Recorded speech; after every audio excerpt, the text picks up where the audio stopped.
I hear that you have bicycled across Canada twice now. That is just so inspiring. 6,000 kilometers. What is your inspiration for doing that? So I've got maybe two different inspirations. As far as the cycling, I would say that my dad was probably my biggest inspiration. I grew up in Winnipeg, and my dad cycled to work pretty much across town every day for 25 years. Wow. And then the other inspiration, as far as so the reason that I cycle is to raise awareness, empathy, and support for people currently experiencing homelessness. And on that front, I feel like maybe my grandmother was my biggest inspiration because she was very charitable. She would give to many different charitable organizations. And as a youth, I never really understood why she was giving her money away. I was at a place where I was trying to accumulate money, and she had money, but she kind of really showed me the benefit of contributing to worthwhile causes. So, what was the journey like? Twice you've done it now. That's right. So I cycled across Canada in 2016 and again in 2018, and both of those experiences were very different. In 2016, I had just graduated chiropractic college, so I was a brand new fledgling chiropractor, and I came to a point in my life where I realized that I was critically unhappy, and I couldn't understand why. I had all these external successes in my life. I had a new job, I got the car, I got the and yet I wasn't happy. And I started studying positive psychology for a while, and I looked at some of the determinants of happiness, and I realized that I wasn't investing time, money, energy in things that were making me happy. I was really investing in things that were more external to myself. And so I decided I've always wanted to cycle across Canada. And when I asked the question of who needs healing the most, that's when my thoughts went to people currently experiencing homelessness. These were people that couldn't come and see me in my office. They probably couldn't afford it. And they're probably people that weren't even welcome in hospitals for the most part. There was a lot of judgment with myself as well. And I really started thinking on that and how I could help them. I came across the idea of a therapeutic community. One of the most successful stories maybe is one in Italy called San Petrogano. It's been around for like 35 years. And so I thought, well, this is the solution.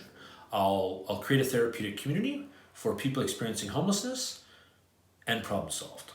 So right away I kind of went, look, I've got a lot of colleagues. I used to be a pediatric nurse and now a chiropractor. So I reached out to wealthy friends and colleagues saying, hey, I got this idea. Would you like to contribute? And I was really surprised at how much judgment people shared with me around the issue of homelessness. And not a single person that I contacted was willing to contribute even $5 to this idea. And that really got me thinking. I was like, wow, like how are we going to solve this if there's only judgment? And so I kind of went, look, I'm responsible for just what I do. So I'm going to do what I'm going to do. I'm going to cycle across Canada. This was in 2016. And my intention was to attract like-minded people. And to a certain degree, it did work. I attracted a lot of like-minded people. I met a lot of people in communities, in cities, places across Canada where there was good work that was being done to help people that were currently experiencing homelessness. I also had a lot of individual one-on-one personal conversations while cycling across Canada. I'd say anywhere between half a dozen to a dozen or more. And just random strangers on the road, most of those people expressed the same judgment that I got originally. And so it just seemed with each passing day, not only were people experiencing, or people were sharing with me the judgment of people experiencing homelessness, over time, they were relating homelessness with myself. So again, I came from a chiropractic office, suit and tie, felt relatively normal. And so the three things that I talk about as kind of maybe keys to solving this complex issue of homelessness is empathy, non-judgmental support, and unconditional contribution. So for the talking point of non-judgmental support, I decided to shave my head bald, shave my face, and then for the year that I was cycling, I was just going to let it grow. And the message would be that I'm the same person. I haven't changed, even though my external appearance. And yet, right around 3 or 4 months, when I started looking a little grislier, it was the number one question that people asked me. I would say, my intro is the same. I'm raising awareness, empathy, and support for people currently experiencing homelessness. When I started looking a little grislier, the first question people would ask is, are you homeless? And I was kind of surprised. In the beginning, I would say, well, 1 month ago, 2 months ago, 3 months ago, I was a chiropractor, and that would put people at ease. But the longer I was cycling, the more that reality seemed distant from the current reality that I'm going, I'd say, 3 months ago I was a chiropractor, but for the last 3 months I've been sleeping in a sleeping bag on the edge of town. So as time went on, I kind of started realizing two things: that I was living, maybe while I was cycling, I was living a life more in line with people experiencing homelessness. And the second was that all of us as humans, we're all more alike than we are different. Even though our external circumstances might change, I might look different, I might live in a different place, sometimes I might be falling on hard times, sometimes I might be feeling on high times that I've got, I'm going to dinner with friends. Basic human needs, those are all the same. And so I started focusing on that. And so when I cycled in 2018, so now there had been maybe more of an online presence, people following me on Facebook. There was more people that chose to non-judgmentally support me, or maybe through their judgment they would support me, but more people would see me not as the external experience, but that there was this nurse or this chiropractor that was trying to help others. So based on that judgment, they would say, hey, when you come to Barrie, Ontario, I'd love for you to meet my family and have dinner at my house. And so I was very thankful for that. So I was getting, me personally, I was getting more support, and yet I was getting more comfortable with having a conversation around, gratitude for their contribution to me, and asking whether or not they would be willing to contribute in the same way to someone that needed their offering more than me. So if they're offering me food, basic human needs, food, water, shelter, I'm grateful for the contribution, but would they be willing to contribute to someone in their own city or town that needs it much more than I do? That starts a different conversation.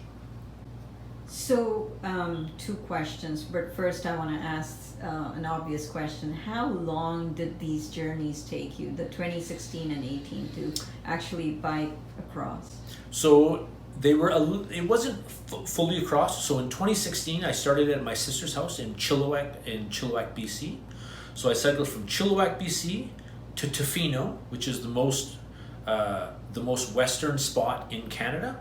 And then I started cycling east, and I made it to about Cape Breton, which is on the east coast of Canada. So I didn't go properly like ocean to ocean. And then my mom developed breast cancer, and I flew back to spend the winter with her because at the time we thought that it was, critical. So then I flew back. So that was Chilliwack to Tofino to Cape Breton. And then in 2018, I cycled from Winnipeg to Cape Spear, like St. John's, Newfoundland, like the most eastern spot, and then back to Winnipeg. So that's middle of the country to the ocean, back to the middle of the country. In 2016, I cycled from March till October.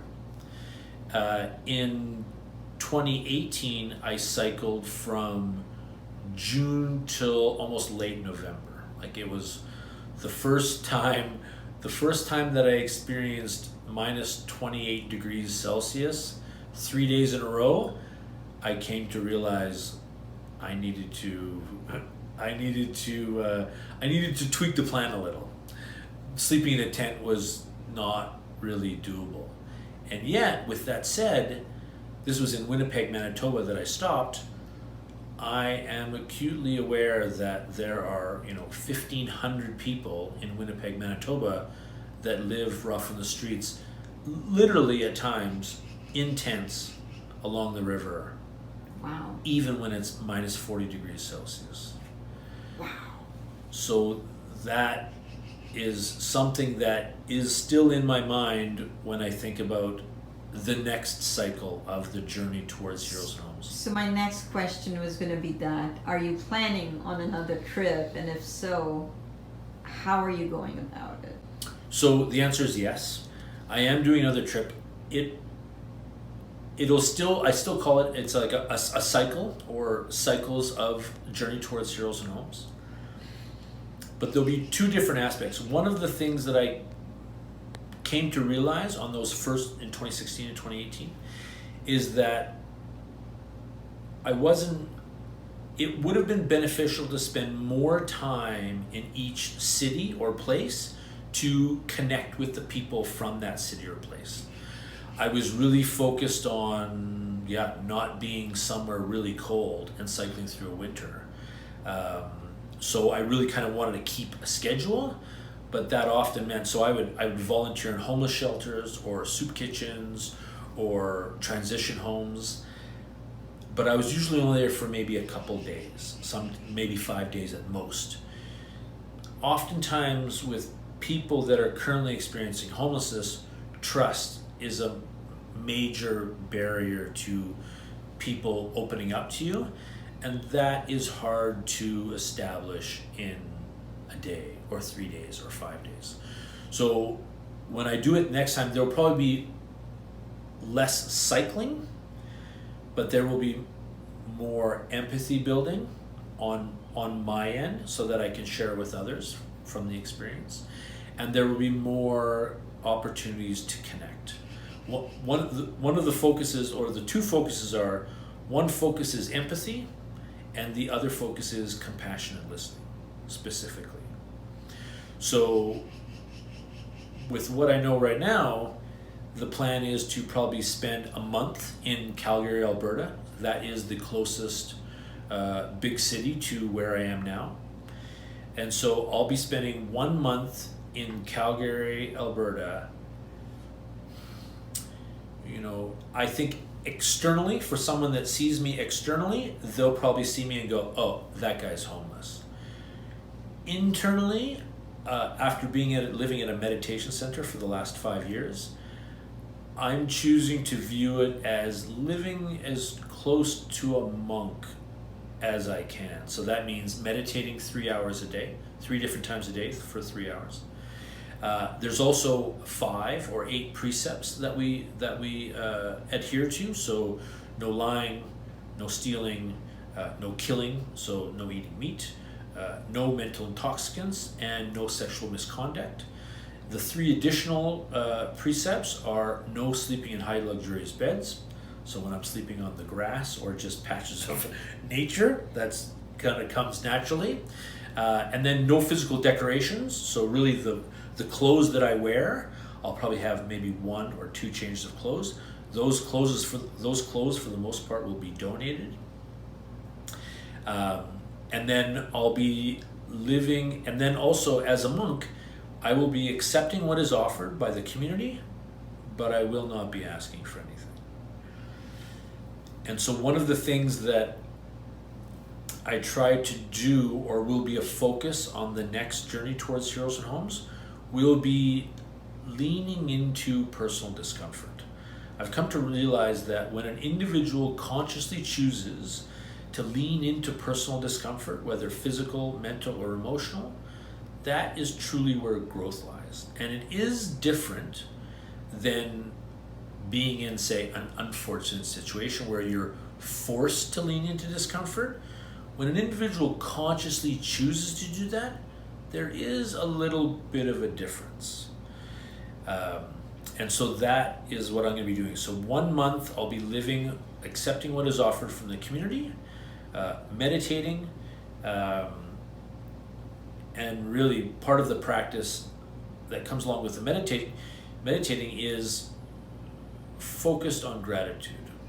And that has really been from 2016, 2018. That has been one of the surprises, I'd have to say, is that it seemed like the less that I had and the maybe more challenging the circumstances, the more grateful I was for what I did have and the people that I did meet. There was a time in 2018 where I literally met a lady just at a trailhead in Ontario, just to use a porta potty at this trailhead, and she offered me a banana from her car, saying, "Oh, would you be interested in this?"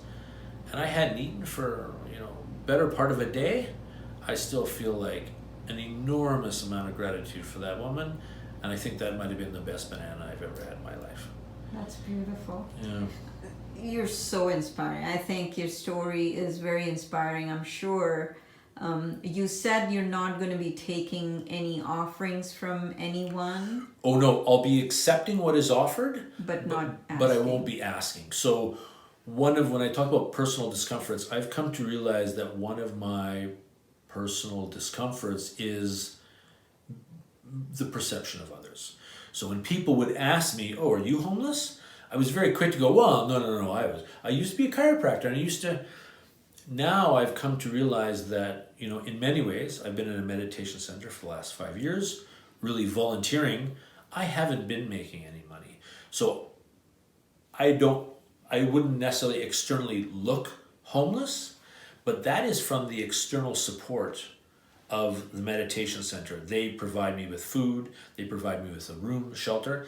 As soon as I leave this meditation center, I no longer have food. I no longer have shelter. I no longer have me as a person, nothing's changed. The external support that I have, that has changed.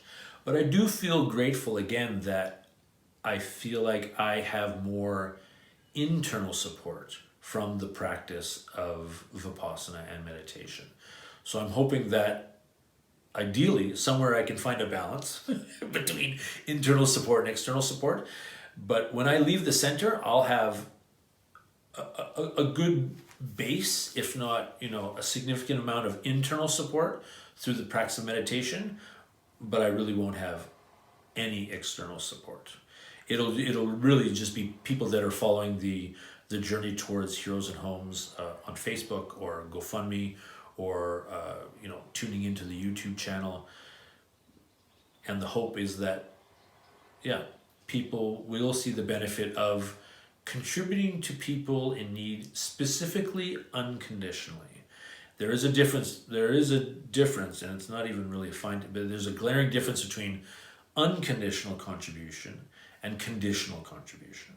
One's more business, and the other comes from more of an intention, like a heartfelt, you were in need, I have something that I can help you with, and I want to do it just out of the, someone would say, the goodness of my heart. That is beautiful, and I, want to wish you all luck. And when does the journey start? Good question. I would say late summer or fall of 2023. Bravo. Thank you. So the new journey, you're going to start with the same concept. How long do you think are you planning on doing it, or is it open-ended? So in some ways it is open-ended, but the original idea in 2016 as well as 2018 was to try to cycle for 1 calendar year in Canada, specifically 4 seasons, knowing that people currently experiencing homelessness, it's not a summer gig. Like, they live in the elements, trying to survive 4 seasons. And I grew up in Winnipeg, Manitoba. 4 seasons in Canada, in certain places of Canada, can be pretty harsh. Like, Winnipeg can have temperatures of high 30s or 40 degrees Celsius in the summertime, and it can have temperatures of low 30s, if not low 40s, like minus 40 degrees Celsius in the winter. And there's people that are still trying to live in tents. I've never experienced that. I've never experienced homelessness. And so that is one of the things that in some ways I'll be experiencing as a empathy exercise, because I do feel that empathy is one of the keys to solving this issue, because it does seem that when someone has empathy, they're more prone to non-judgmentally support, and then they're more prone to unconditionally contribute. Without empathy, they usually have judgment, and that is a barrier to unconditional contribution. It usually just stops at judgment. That's beautiful, the way you defined it. I don't think anyone defines it, I haven't heard anyone define it that way. What question, what does your family think about this? My family, I guess, maybe has a different focus. I wouldn't say that they're supportive, but I do notice, so for instance, in 2016, I cycled away from my sister's house. So I spent time with my sister and her family, and now I'm just Uncle P. And so while I was there, I had many conversations such as this with my sister, telling her the importance of unconditional contribution, and really the importance of focusing on the intention. Whether it's your thoughts, your words, your actions, if you focus more on the intention and you have a pure intention, know that over time the results will change. Most people focus on the results, myself included. Now, after my time at the meditation center, I realize the importance of intention. So I remind people, stay focused on the intention, and then keep making the effort. I say, do what you can with what you have. If someone's wealthy and they've got a lot of money, well, then you can make this big contribution. But whether it's, a banana on the side of the road, or what my sister would do is, when I was in Chilliwack, she would start making these like little care packages, toothbrush, toothpaste, a nice snack, a chocolate, and she'd put them in a little bag, and she would carry them in the minivan with the kids. And each time we went to the grocery store, we would see people experiencing homelessness all over Chilliwack. Again, she wasn't at a place where she felt comfortable getting out of her van, which is fair enough. That's where she was at. But she would kind of drive up to these people and say, hey, would you be interested in some food or toiletries? Most times, if not all times, they go, oh yeah, for sure, if you've got food. And so she would just give them a little bag of food. Not only did she benefit from that experience, like you can just see it in her physical demeanor in her face, but her kids would be sitting in the back seat, seeing their mom do this very thing, and then just, I think naturally they go, Mom, why did you do that? And a lot of times her answers were beautiful. So there are changes, I'm often reminded at the importance of celebrating the accomplishment, even when it's just baby steps. Because the more that you continually and consistently make those baby steps, over time, you will have gone a far way along the path. Whereas as soon as you stop, well, it's over. So, what do you think is a solution to the problem? I know you're trying to spread awareness of homelessness, Yep. but what do you think is the solution? Are you thinking this project of yours will give you the solution, or do you have some solution in mind? So, in a general sense, the solution is healing. For almost every single person that's rough on the streets homeless, there are, when I talk about the results, there are results of their thoughts, words, and actions. Sometimes that's addiction, sometimes that's low self-esteem. Whatever their challenge is, the common denominator between almost everyone that I've talked to that's experiencing homelessness is trauma. There is some kind of trauma in their past that they're not able or willing to heal. And so a lot of things, addiction is a good example. A lot of people associate that with homelessness, where it's definitely not all, but there's a good percentage. That is a really easily acceptable, or really easily, well, in some ways acceptable, and some ways accessible escape from not only their current reality externally, but their current reality internally. That trauma, it doesn't go away with time. If anything, it can fester over time. So it's really easy to smoke something or take a pill or stick a needle in your arm, and you're like, in an instant, you're in a completely different reality. That is a common choice in our society. This is very visible because it's extreme with people currently experiencing homelessness, but even amongst friends and colleagues, it's not uncommon to people say, "Oh, I've had such a hard week. I just gotta, is it 1:00 yet? I just need a break. I just need an escape from the kids or the work or the job. So I'll smoke a joint or I'll drink alcohol." Well, again, if you do those consistently over time, there is going to be consequences. There is going to be results.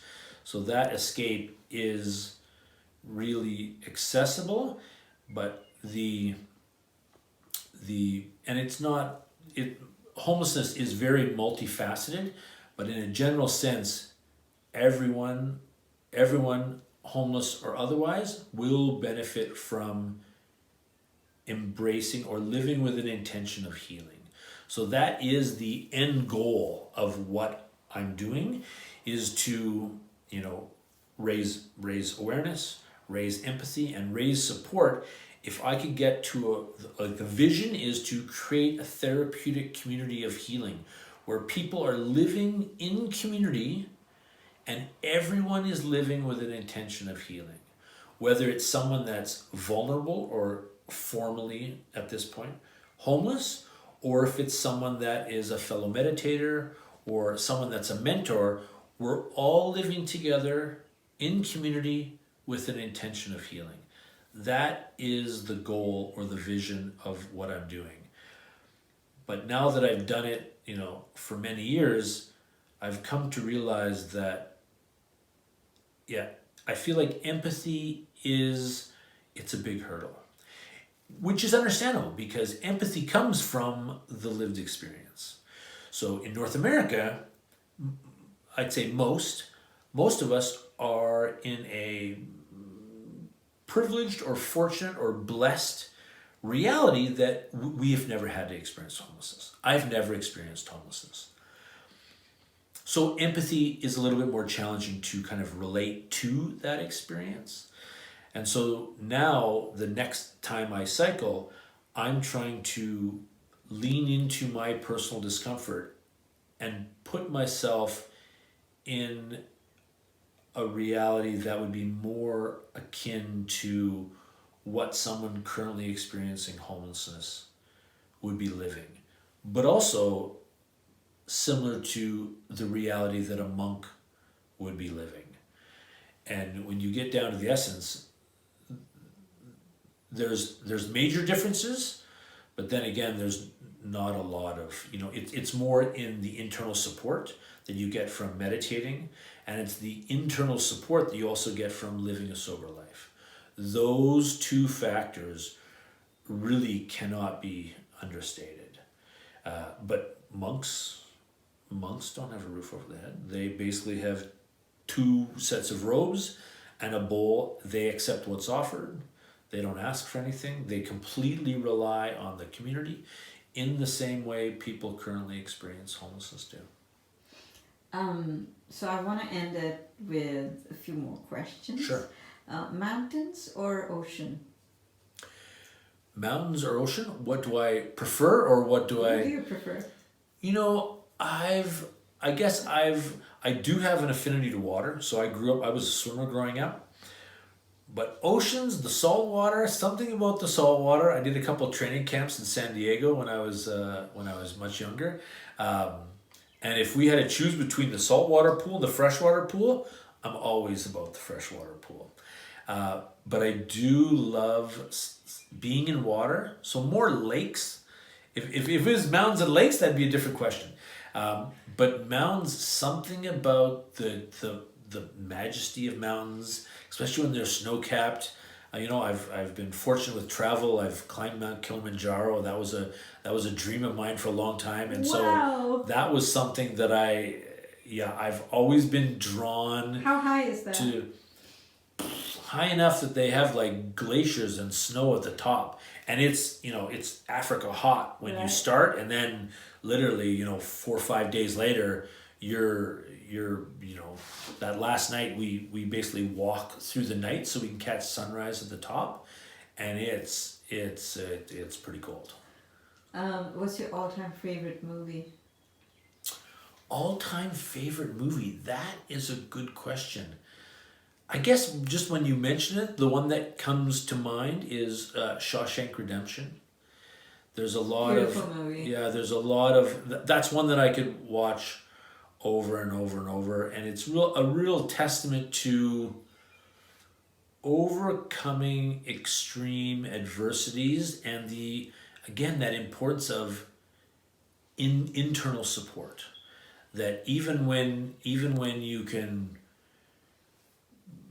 be placed, whether due to circumstances or choice, in extreme environments or situations, that someone with a strong mind and strong internal support can overcome and really in some ways succeed